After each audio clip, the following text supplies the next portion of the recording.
വയനാട്ടിൽ ആദിവാസി യുവാവിനെ കാറിൽ റോഡിലൂടെ വലിച്ചിഴച്ച സംഭവത്തിൽ രണ്ടുപേർ പിടിയിലായിരിക്കുന്നു. ഹർഷിത്, അഭിരാം എന്നിവരാണ് പിടിയിലായിരിക്കുന്നത്. രതീഷ് വാസുദേവൻ ചേരുന്നു വിവരങ്ങളുമായി. രതീഷ്, രണ്ട് പ്രതികൾ പിടിയിലായിരിക്കുന്നു. ഈ മനസ്സിനെ മരവിപ്പിച്ച ക്രൂരതയാണ് കഴിഞ്ഞ ദിവസം ഉണ്ടായത്. അതിൽ രണ്ട് പ്രതികൾ പിടിയിലായിരിക്കുന്നു. ഇവരെ എവിടെ നിന്നാണ് പിടികൂടിയിരിക്കുന്നത്? മറ്റു വിശദാംശങ്ങൾ എന്തൊക്കെ?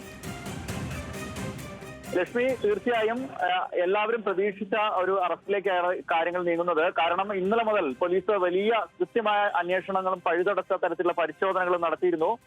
ഇതിപ്പോൾ ഇവർ മൈസൂരിലേക്കാണ് അഭിരാമും ഹർഷിതും പോയതെന്നാണ് മനസ്സിലാക്കുന്നത്.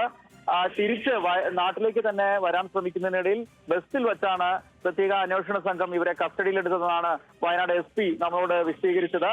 എന്തായാലും ഇവരെ ഇപ്പോൾ മാനന്തവാടിയിലെ പോലീസ് സ്റ്റേഷനിലേക്ക് കൊണ്ടുവരുമെന്നാണ് അറിഞ്ഞിട്ടുള്ളത്. എന്തായാലും ഈ രണ്ടുപേരിൽ 4 പ്രതികളാണ് നിലവിൽ ഉള്ളതെന്നാണ് മനസ്സിലാക്കിയിട്ടുള്ളത്. ഇതിൽ രണ്ടുപേരെ, ഹർഷിദിനെയും അഭിരാമിനെയും അറസ്റ്റ് ചെയ്തിരിക്കുന്നു എന്നതാണ് വളരെ പ്രധാനപ്പെട്ട കാര്യം. മറ്റു രണ്ടുപേർ എവിടെ എന്നതിനെ കുറിച്ച് പോലീസ് കൂടുതൽ വിവരങ്ങൾ പുറത്തുവിട്ടിട്ടില്ല. ഒരുപക്ഷെ രണ്ട് ഗ്രൂപ്പുകളായിട്ട് രണ്ടായിട്ടായിരിക്കാം ഇവർ ഒളിവിൽ പോയതെന്ന സംശയം പോലീസ് പറയുന്നുണ്ട്. എന്നാലും ഇത് സംബന്ധിച്ച് ഈ ഹർഷിദിനെയും അഭിരാമിനെയും ചോദ്യം ചെയ്താൽ കൂടുതൽ വിവരങ്ങൾ മനസ്സിലാക്കാൻ സാധിക്കും. അതുകൊണ്ട് തന്നെ വളരെ പെട്ടെന്ന് തന്നെ മറ്റു രണ്ട് പ്രതികളെ കൂടി പോലീസിൽ പിടിയിലാകുമെന്ന പ്രതീക്ഷയിലാണ് പോലീസ് ഇപ്പോഴുള്ളത്. എന്തായാലും കൂടുതൽ ചോദ്യം ചെയ്യലുകൾ ഇവരെ രണ്ടുപേരെയും കൂടുതൽ ചോദ്യം ചെയ്യേണ്ടതുണ്ട്. എന്തായാലും വലിയ പ്രതിഷേധമുണ്ടാക്കിയ ആ സംഭവത്തിനൊടുവിൽ ആ പ്രതികളെ കസ്റ്റഡിയിൽ, അതിലെ 2 പ്രതികൾ ഇപ്പോൾ അറസ്റ്റിലായിരിക്കുന്നത് വളരെ പ്രധാനപ്പെട്ട കാര്യമാണ് നമുക്ക് പറയാനുള്ളത്.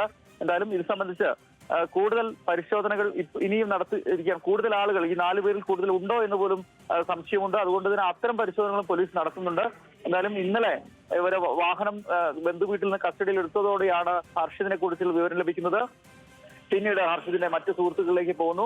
ഹർഷിദ് 3 സുഹൃത്തുക്കളുമാണ് ഈ വാഹനത്തിൽ പോയതെന്നാണ് പ്രാഥമികമായ വിവരം ലഭിച്ചത്. തുടർന്നാണ് ഈ സംഭവങ്ങൾ, ദൗർഭാഗ്യകരമായ സംഭവങ്ങൾ ഉണ്ടാകുന്നത്. മാതൻ ഇപ്പോഴും വയനാട് മെഡിക്കൽ കോളേജിൽ ചികിത്സയിലാണ്. ഇന്ന് രാവിലെ OR കേളു, പട്ടികവർഗ വകുപ്പ് മന്ത്രി OR കേളു ഉൾപ്പെടെ മാതനെ സന്ദർശിക്കുകയുണ്ടായി. എന്തായാലും 2 പ്രതികൾ പിടിയിലായിരിക്കുന്നതാണ് വളരെ പ്രധാനപ്പെട്ട കാര്യം. മറ്റു 2 പേർക്ക് കൂടിയുള്ള തിരച്ചിലിന് ഒരുപക്ഷെ പോലീസിനെ ഏറെ സഹായകരമായ കാര്യം കൂടിയാണ് ഈ 2 പ്രതികളുടെ അറസ്റ്റ്. ഇനി 2 പേരെ കൂടി കിട്ടാനുണ്ട്. കൂടുതൽ പേർക്ക് പങ്കുണ്ടോ എന്ന കാര്യത്തിലും പോലീസിന്റെ അന്വേഷണം നടക്കുന്നുണ്ട്. രതീഷ്, ഈ സംഘത്തിന് എന്തെങ്കിലും തരം ക്രിമിനൽ പശ്ചാത്തലം ഉള്ളവരാണോ? പോലീസിന്റെ അന്വേഷണത്തിൽ നിന്നും മനസ്സിലാകുന്ന കാര്യങ്ങൾ എന്തൊക്കെയാണ്? നിലവിൽ ഞങ്ങൾ ഇന്നലെ തന്നെ അന്വേഷണ ഉദ്യോഗസ്ഥരോട് ഈ കാര്യം ചോദിച്ചിരുന്നു. പ്രാഥമികമായി ഇവർക്ക് നിലവിൽ ഒരു ക്രിമിനൽ പശ്ചാത്തലമോ മറ്റേതെങ്കിലും തരം പ്രശ്നങ്ങളോ ഉള്ളതായി പ്രാഥമികമായ വിവരമില്ല. എന്നാൽ കൂടുതൽ ഇവരെ ചോദ്യം ചെയ്യേണ്ടതുണ്ട്.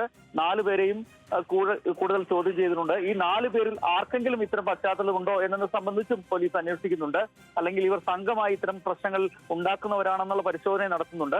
ചിലപ്പോൾ ഈ 4 പേരിൽ ഒരാൾക്ക് ഏതെങ്കിലും തരത്തിൽ ഇത്തരത്തിൽ ക്രിമിനൽ ആക്ടിവിറ്റീസ് ഉണ്ടോ, അല്ലെങ്കിൽ ഇത്തരത്തിൽ മോശമായ ആളുകളോട് പ്രതികരിക്കുന്ന ഇത്തരം ഒരു സംഘം ചേർന്ന് ഇത്തരം അക്രമങ്ങൾ നടത്തുന്ന സ്വഭാവമുണ്ടോ എന്ന് ഉൾപ്പെടെ പോലീസ് പരിശോധിക്കുന്നുണ്ട്.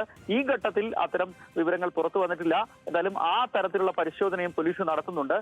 എന്താണ് ഈ പ്രകോപനത്തിന് കാരണം, അങ്ങനെ ഒരു സാഹചര്യം അവിടെ ഉണ്ടായിരുന്നോ എന്ന് ഉൾപ്പെടെ പരിശോധിക്കുന്നുണ്ട്. രശ്മി, ഏതായാലും വയനാട്ടിൽ മധു നേരിട്ടതിന് സമാനമായ ഒരു ആൾക്കൂട്ടാക്രമണം തന്നെയാണ് മാതനും നേരിട്ടത്.